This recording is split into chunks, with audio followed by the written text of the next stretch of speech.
L'acquisition des armes nucléaires serait désastreuse. Je veux corriger quelque chose très rapidement. Je crois que la garde républicaine de l'Iran est un organisme terroriste. Je l'ai dit constamment. Ce à quoi fait allusion le sénateur McCain, c'est une mesure qui cherche à élargir le mandat à l'intérieur de l'Irak pour s'occuper de l'Iran. Et ironiquement, la seule chose qui a renforcé l'Irak depuis quelques années, ça a été justement la guerre en Irak.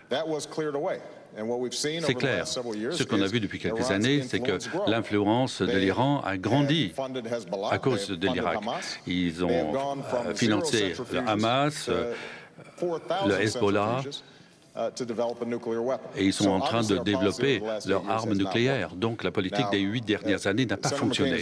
Donc le sénateur McCain a raison. On ne peut pas tolérer une arme nucléaire. Ça changerait toutes les données. Ça provoquerait une menace pour l'Israël, notre allié de tous les temps.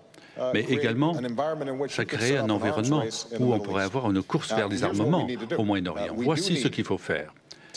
On a besoin de sanctions plus importantes. Je ne suis pas d'accord avec le sénateur McCain qu'on peut mettre en œuvre le type de sanctions qu'il faut sans la coopération de pays tels que la Russie et la Chine.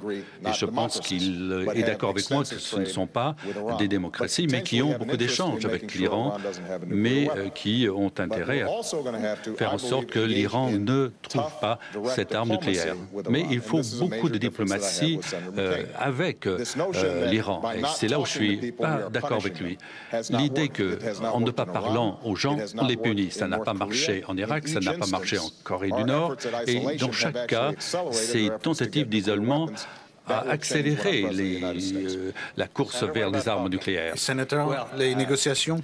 Eh bien, le sénateur Obama a dit 2 fois dans des débats qu'il était prêt à parler avec Ahmadinejad, Chavez et Raúl Castro sans imposer quelques conditions que ce soit. Voilà, nous voyons Ahmadinejad qui maintenant se trouve ici à New York et qui parle de l'extermination de l'État d'Israël. Il parle d'éliminer l'Israël, de rayer Israël de la carte. Et c'est avec lui que nous allons parler sans condition.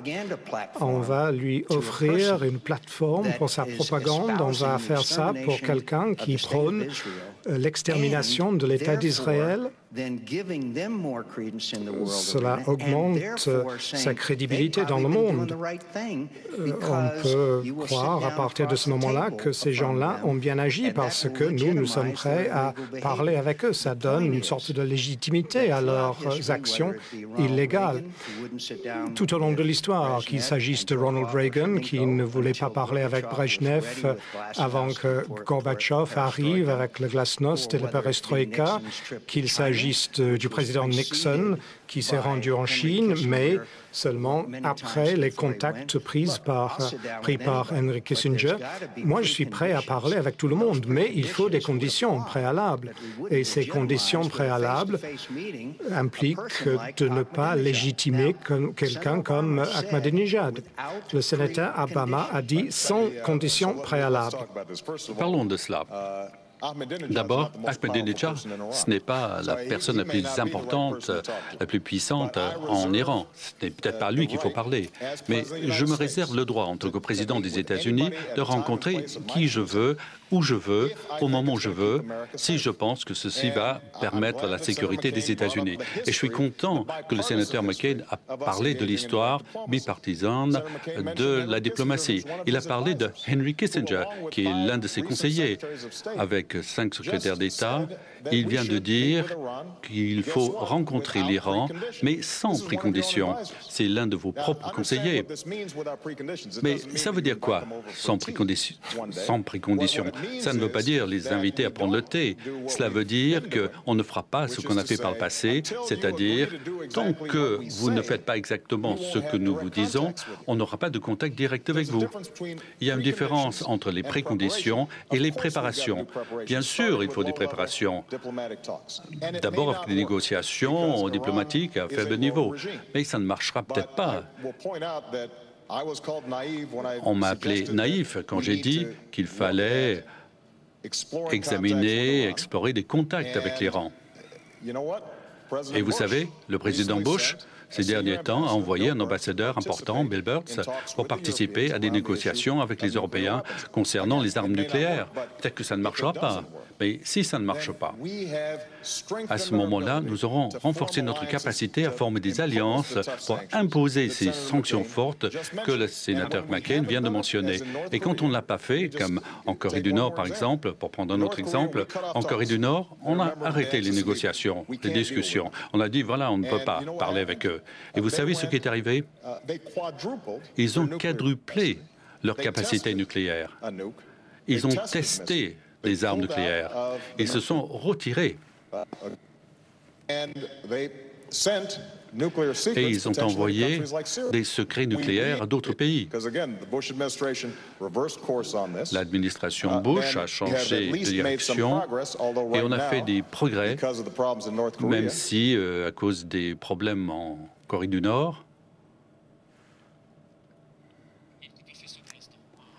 Bush administration, McCain's own advisors, all think this is, and Senator McCain appears resistant. He even said the other day that he would not meet qu'il ne rencontrerait pas avec le président de l'Espagne, parce qu'il n'était pas sûr s'ils étaient nos alliés. Mais c'est un allié de l'OTAN. Si on ne peut pas rencontrer nos amis, je ne sais pas comment on peut mener le monde avec des problèmes tels que le terrorisme. Je ne vais pas fixer le programme de visite pour la Maison-Blanche avant d'être président. Bon, le docteur Kissinger n'a pas dit qu'il approuverait des rencontres directes entre le président des États-Unis et Ahmadinejad. Il ne l'a pas dit. Il a dit que peut-être il pouvait avoir des rencontres au niveau secrétaire et à des niveaux plus faibles. J'ai toujours encouragé cela. Les Iraniens ont rencontré l'ambassadeur Crocker à Bagdad. Mais ce que le sénateur ne comprend pas, c'est que, sans condition préalable, si vous vous mettez à table avec quelqu'un qui a parlé d'une carcasse à propos d'Israël, qui veut rayer Israël de la carte, eh bien, vous allez donner une certaine légitimité à ces commentaires. C'est dangereux, ce n'est pas simplement naïf, c'est dangereux. Donc là, nous avons une différence fondamentale. Et en ce qui concerne la Corée du Nord, eh bien, notre secrétaire d'État, Madeleine Albright, s'est rendue en Corée du Nord. Et la Corée du Nord, eh bien, c'est un régime brutal, peut-être le pire du monde.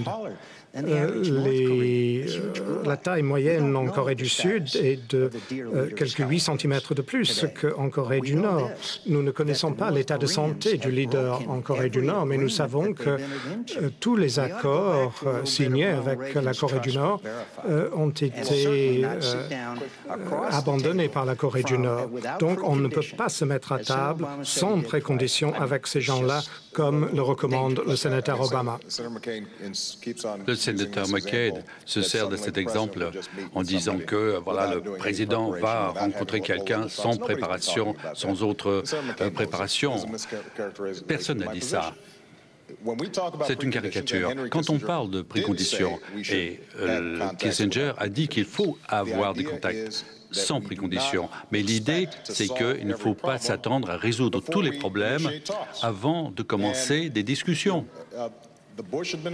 L'administration Bush a finalement reconnu que ceci n'a pas marché. Cette idée que nous sommes silencieux face à nos ennemis et l'idée qu'on pourrait s'asseoir à côté d'Ahmadinejad lorsqu'il est en train de raconter des balivernes et de dire des insultes. C'est ridicule.